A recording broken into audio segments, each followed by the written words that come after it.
Hello friends, आज इस video में हम जानेंगे कि हम गम रिसेशन को कैसे घर पर ट्रीट कर सकते हैं, कैसे हम मसूड़े जो नीचे जा रहे हैं अपनी आइडियल पोजीशन से उन्हें घर पर ही ठीक कर सकते हैं और कैसे हम उन्हें इन फ्यूचर दोबारा नहीं रिसीड होने देंगे, दोबारा गम रिसेशन को कॉज नहीं होने देंगे। फ्रेंड्स, आज का वीडियो बहुत इंपॉर्टेंट होने वाला है, लास्ट तक बने रहिएगा। चैनल को सब्सक्राइब नहीं किया तो प्लीज कर लीजिएगा। आइए स्टार्ट करते हैं। Hello friends, I am doctor Pratibha, oral implantologist, laser specialist and periodontist. Friends, मैं एम्पीरियल डेंटल गुरुग्राम इंडिया की फाउंडर और हेड सर्जन हूँ और आज हम बात करेंगे गम रिसेशन को कैसे हम घर पर ही ठीक कर सकते हैं। फ्रेंड्स, सबसे पहले कोई भी बीमारी का जब हमें इलाज करना होता है तो ये जानना बहुत जरूरी है कि वो बीमारी किस वजह से हुई है। तो गम रिसेशन दैट मीन्स नीचे जा रहे मसूड़े किस वजह से होते हैं। फ्रेंड्स, उस वजह का नाम है प्लाक का फॉर्म होना। प्लाक क्या होता है? फ्रेंड्स, हर 12 घंटे में हमारे टूथ सरफेस पे क्लियर फॉर्म होती है जिसे प्लाक कहते हैं।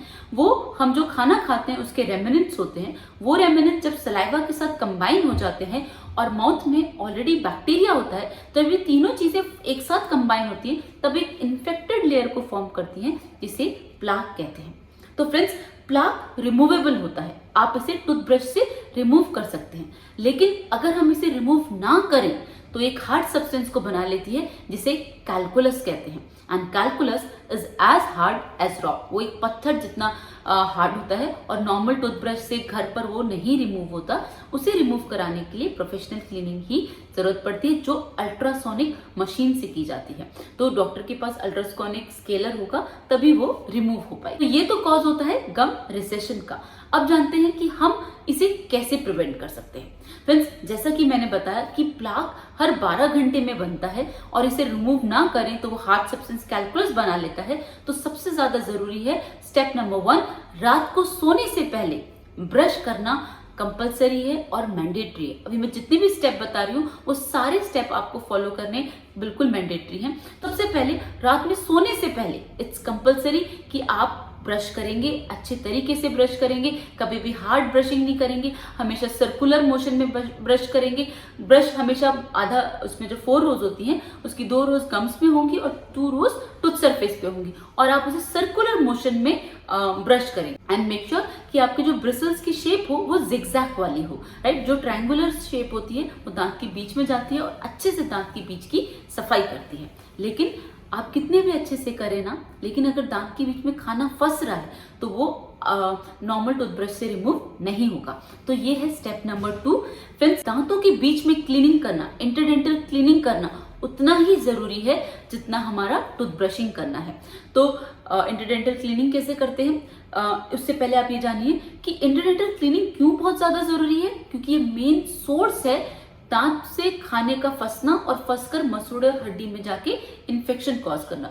वो जो भी फूड पार्टिकल फंस जाते हैं वो रिमूव नहीं हो पाते, अंदर ही अंदर इन्फेक्शन बना लेते हैं और दोनों दांतों के बीच से वो अब गम और बोन में इन्फेक्शन करना कॉज कर देते हैं। यहाँ पर हमें जो स्टेप नंबर 2 है इंटरडेंटल क्लीनिंग करने की बहुत ज्यादा जरूरी है और वो हमें हमेशा ही करनी है। इंटरडेंटल क्लीनिंग या तो डेंटल फ्लॉस के साथ होती है या फिर प्रोक्सा ब्रश के साथ होती है। पहले मैंने देखा था कि डेंटल फ्लॉसिंग करना थोड़ा कॉम्प्लिकेटेड था, खासकर पीछे के दांतों में, बट अब डेंटल फ्लॉस हैंडल के साथ भी अवेलेबल है, राइट। तो वो आराम से पीछे के टूथ सरफेस पे क्लीन होते हैं। हम डॉक्टर्स भी करते हैं, हम रिकमेंड भी करते हैं कि वो करना बहुत जरूरी है। और अगर दांतों के बीच में स्पेसिंग ज्यादा है तो आप प्रोक्सा ब्रश, जैसे इंटरडेंटल टूथब्रश भी कहा जाता है, आप उसे यूज कीजिए। ये दोनों चीजें आपके पास होनी चाहिए। अगर टाइट कॉन्टैक्ट है तो डेंटल फ्लॉस से काम हो जाएगा और अगर स्पेसिंग है तो फिर आपको प्रोक्सा ब्रश करने की जरूरत पड़ेगी। तो step number 2, interdental cleaning is must. उसके बाद जब आपने दांतों के बीच में से अच्छे से इन्फेक्शन निकाल दिया, अब आती है बारी स्टेप नंबर 3 की। फ्रेंड्स, उसे बोलते हैं warm saline rinses. Warm saline rinses क्या होता है? जब हम ल्यूकवार्म वाटर, गुनगुने पानी में पिंच ऑफ सॉल्ट, कोई भी नॉर्मल सॉल्ट की बजाय वुड प्रेफर कि आप ब्लैक सॉल्ट या सेंधा नमक ले लीजिए, राइट। उसे अच्छे से पूरे माउथ में स्क्विशिंग कीजिए। जितने अच्छे से आप, मतलब 30 सेकेंड्स इधर 30 सेकेंड्स इधर, आप उसे अराउंड 1 मिनट कीजिए। आपको बहुत अच्छी रिफ्रेशिंग फीलिंग आएगी। दूसरा क्या होगा, जब वार्म वाटर में सॉल्ट बन जाता है ना तो सलाइन बना लेता है। सलाइन में कैपेसिटी होती है गम्स में पेनिट्रेट करने की, तो वो गम्स के अंदर जाके हीलिंग करता है और साथ साथ बोन की भी हीलिंग करता है। तो जो मसूड़ों में सूजन आ गई थी, जो मसूड़े अपनी टाइटनेस लूज कर दिए थे, नीचे हो गए थे, अब उनको स्ट्रेंथ मिलती है, वो दोबारा से हील होना चालू होते हैं। तो warm saline rinses step number 3 वो आपको बिल्कुल करना है। उसके बाद जब आपने step number 3 warm saline rinses अच्छे से कर लिया, उसके बाद हम गम्स की मसाज करेंगे। फ्रेंड्स, गम्स की मसाज के लिए या तो आप मस्टर्ड ऑयल ले सकते हैं, उसमें थोड़ा सा सॉल्ट लेके आप गम्स की ऊपर की तरफ मसाज कीजिए और थोड़ा सा उसमें हल्दी भी मिला लीजिए। जब आप इन तीनों चीज़ों को मिला के अच्छे से गम्स की मसाज करेंगे ऊपर की तरफ, तब आप देखेंगे कि आपके मसूड़े वापस अपनी जगह, जो उनकी आइडियल जगह है, उसको पकड़ रहे हैं, टाइट हो रहे हैं और ऊपर की तरफ जा रहे हैं। Friends, this is the magical formula जो आप अपने रिसीडिंग गम्स को ट्रीट करने के लिए यूज कर सकते हैं और दोबारा से अपनी ओरल हेल्थ को बिल्कुल अच्छा बना सकते हैं और एक न्यू लाइफ को स्टार्ट कर सकते हैं। लेकिन फ्रेंड्स, अगर आपको ऐसा लग रहा है कि ये सब करने के बाद आपका जो कैलकुलस अगर फॉर्म हो गया है वो रिमूव नहीं हो रहा है, तो प्रोफेशनल क्लीनिंग करवा लीजिए। वो जितना भी हार्ड सब्सटेंस है, जो कैलकुलस है, उसको रिमूव करा लीजिए। मतलब इंपॉर्टेंट चीज ये है कि माउथ में कोई भी इन्फेक्शन नहीं होना चाहिए, या तो प्लाक हो या कैलकुलस हो, कुछ भी हो, आप एक अच्छी प्रोफेशनल क्लीनिंग करा लीजिए,